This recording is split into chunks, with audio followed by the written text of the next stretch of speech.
The 2019 Emmy nominations were announced Tuesday morning. I'm Tiffany Taylor for The Hollywood Reporter News, and I'm sitting down with THR senior writer Mikey O'Connell. He's gonna break down all the snubs, surprises, and what we can expect from the big night. So first, let's talk about snubs. A lot of snubs.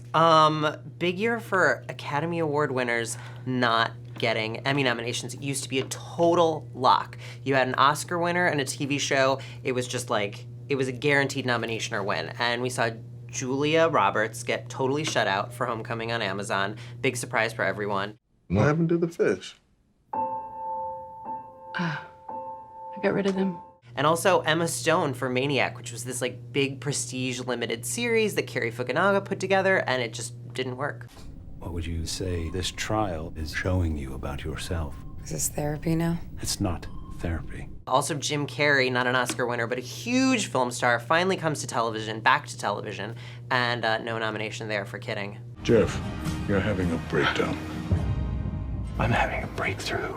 And then in the comedy series category, you know, Blackish didn't get any recognition, and we've seen that get recognized in the past. And really the only broadcast show that got nominated for Best Comedy Series was The Good Place. The Good Place snubbed the last few years. It was only Ted Danson and Maya Rudolph who was getting in for Guest Actress, and then finally the show broke in, but like, the Emmys just seem so reluctant to give more than one slot to a broadcast show. So again, you saw the one comedy slot go to Good Place and the one drama slot go to This Is Us. And then in the Variety Talk series, no Real Time with Bill Maher, No Bill Seth Maher, no Meyers. change at all. No Jimmy Fallon, even though he really upped his campaigning this year after he was shut out last year.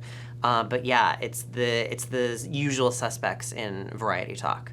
So now let's talk about surprises. Who were some surprise nominees that people didn't think would get nominated? I think everyone is really surprised, pleasantly surprised by Schitt's Creek getting so many nominations. Not so many, but just 3 really key ones. It was nominated for Best Comedy. Eugene Levy and Catherine O'Hara both nominated for Lead in Comedy. And this is just like the little show that could. It's a Canadian import. It airs on Pop in America, which is a network that not many people even know exists. I think most people probably watch it delayed on Netflix.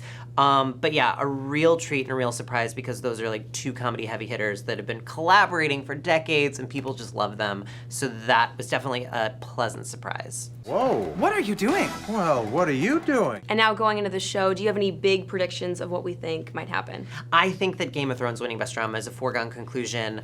It drove HBO to the most nominations ever this year. It, as a show, got the most nominations ever for a single year at the Emmys. People love to give a swan song an Emmy on its way out. Even though the show was like had critics divided, I think the technical achievement of Game of Thrones is unquestionable at this point, and it's going to be rewarded.